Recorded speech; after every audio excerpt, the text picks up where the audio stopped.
ഗുജറാത്തിലെ ഭാവ്നഗർ ജില്ലയിലെ സലാംഗ്പൂർ എന്ന ചെറിയ ഗ്രാമത്തിൽ സ്ഥിതി ചെയ്യുന്ന ഒരു ഹിന്ദു ക്ഷേത്രമാണ് സലാംഗ്പൂർ ഹനുമാൻ ക്ഷേത്രമെന്നും അറിയപ്പെടുന്ന ശ്രീ കഷ്ടഭഞ്ജൻ ദേവ് ഹനുമാൻജി മന്ദിർ. ഈ ക്ഷേത്രം ഹിന്ദുമതത്തിലെ ഏറ്റവും ആദരണീയമായ ദേവന്മാരിൽ ഒരാളായി കണക്കാക്കപ്പെടുന്ന ഭഗവാൻ ഹനുമാന് സമർപ്പിച്ചിരിക്കുന്നു. 19ാം നൂറ്റാണ്ടിൽ ഗോപാലാനന്ദ സ്വാമി എന്ന സാധു ഇവിടെ ഹനുമാൻ വിഗ്രഹം പ്രതിഷ്ഠിച്ചതായാണ് ഈ ക്ഷേത്രത്തിന്റെ ചരിത്രം. അദ്ദേഹം ഒരു ചെറിയ ക്ഷേത്രത്തിൽ ഹനുമാനെ പ്രതിഷ്ഠിക്കുകയും ദൈനംദിന ആചാരങ്ങളും പ്രാർത്ഥനകളും നടത്തിപ്പോരുകയും ചെയ്തു. കാലക്രമേണ ഈ ക്ഷേത്രം ഭക്തരുടെ ഇടയിൽ പ്രശസ്തി നേടുകയും ഒരു വലിയ ക്ഷേത്രത്തിനുള്ള ആവശ്യം വർദ്ധിച്ചു വരികയും ചെയ്തു. അങ്ങനെ 1970-ൽ പരമ്പരാഗതവും ആധുനികവുമായ വാസ്തുവിദ്യയുടെ മനോഹരമായ സംയോജനത്തോടെയാണ് നിലവിലെ ക്ഷേത്രഘടന നിർമ്മിച്ചത്. 100 ഏക്കറോളം വിസ്തൃതിയുള്ള ഈ ക്ഷേത്ര സമുച്ചയത്തിൽ ശിവൻ, രാമൻ, കൃഷ്ണൻ എന്നിവരുൾപ്പെടെ വിവിധ ദേവതകൾക്കായി സമർപ്പിച്ചിരിക്കുന്ന നിരവധി ആരാധനാലയങ്ങൾ ഉൾക്കൊള്ളുന്നു. കഷ്ടഭഞ്ജൻ ദേവ് എന്ന പേരിൽ പ്രസിദ്ധമായ സാരംഗ്പൂർ ഹനുമാൻ ക്ഷേത്രം വളരെ അത്ഭുതകരമായ ഒരു ക്ഷേത്രമായതിനാൽ ദൂരസ്ഥലങ്ങളിൽ നിന്നും ഭക്തർ ഇവിടെ എത്തിച്ചേരുന്നു. 5 അടിയോളം ഉയരമുള്ള കറുത്ത കല്ലിൽ തീർത്ത ഹനുമാൻ വിഗ്രഹമാണ് ഈ ക്ഷേത്രത്തിന്റെ പ്രധാന ആകർഷണം. ഈ വിഗ്രഹത്തിന് രോഗശാന്തി ശക്തിയുണ്ടെന്ന് വിശ്വസിക്കപ്പെടുന്നതിനോടൊപ്പം അനുഗ്രഹങ്ങൾക്കും രോഗങ്ങളിൽ നിന്നും ആശ്വാസവും തേടി ഭക്തർ ദൂരസ്ഥലങ്ങളിൽ നിന്നും ഈ ക്ഷേത്രത്തിലെത്തുന്നു.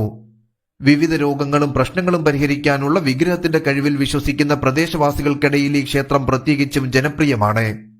ആത്മീയ പ്രാധാന്യത്തിനു പുറമെ മനോഹരമായ വാസ്തുവിദ്യയ്ക്കും സങ്കീർണമായ കൊത്തുപണികൾക്കും ഈ ക്ഷേത്രം പ്രശസ്തമാണ്.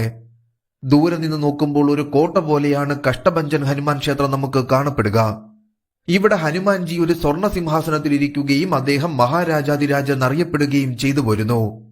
കഷ്ടഭഞ്ജൻ ഹനുമാൻ ക്ഷേത്രത്തിന്റെ ഏറ്റവും വലിയ പ്രത്യേകത ഇവിടെ സ്ഥാപിച്ചിരിക്കുന്ന ഹനുമാൻജിയുടെ പ്രതിമ തന്നെയാണ്.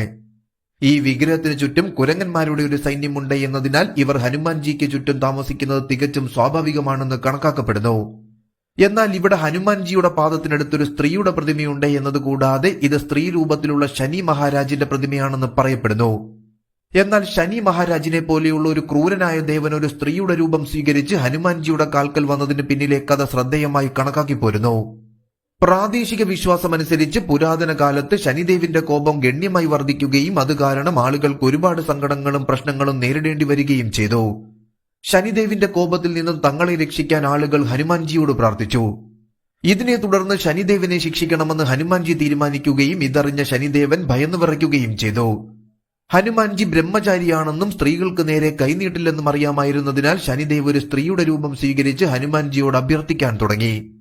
സ്ത്രീ രൂപത്തിലുള്ളത് ശനി മഹാരാജാണെന്ന് ഹനുമാൻജിക്ക് അറിയാമായിരുന്നുവെങ്കിലും ഹനുമാൻജി അദ്ദേഹത്തിന് മാപ്പ് നൽകി. അതിനാൽ ശനിദേവന്റെ കോപത്തിൽ നിന്നും ഒരാളെ രക്ഷിക്കാൻ ഹനുമാൻജിക്ക് മാത്രമേ കഴിയൂ എന്ന് അന്നു മുതൽ പ്രചാരത്തിലായി എന്ന് പറയപ്പെടുന്നു.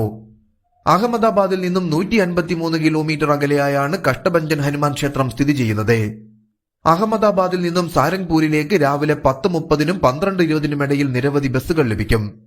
ഈ ക്ഷേത്രത്തിന് ഏറ്റവും അടുത്തുള്ള റെയിൽവേ സ്റ്റേഷൻ ബോട്ടാഡ് സ്റ്റേഷനാണ് എന്നതുകൂടാതെ ഭാവ്നഗറിൽ നിന്നും സാരംഗ്പൂരിലേക്കും എളുപ്പത്തിൽ എത്തിച്ചേരാമെന്നതും ശ്രദ്ധേയമാണ്.